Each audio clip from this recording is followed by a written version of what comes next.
đây nè, người ta đang thi đấu mà bơi vô như vậy là sao?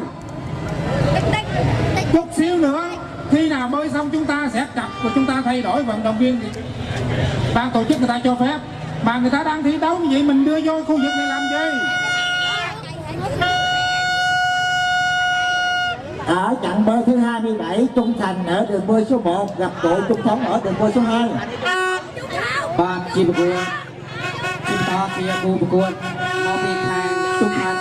នៅខាងវិទ្យាអាប្រកួតជាទូកជុំថោកបាទយើងសម្លឹងមើលឃើញថាទូកទាំងពីរក៏មានរង្វាន់មកស្មើគ្នាយើងមកដល់ណាខាងទូកណាយកទីសម្រាប់ទូកណាទេសូមអបអរសាទរដល់ទូកទាំងពីរយើងមកសម្លឹងមើលឃើញថាទូកនៅខាងវិទ្យាដូចនឹងព្រៀបបន្តិចជាទូកនៅខាងវិទ្យាទេសូមអបអរសាទរទូកទាំងពីរ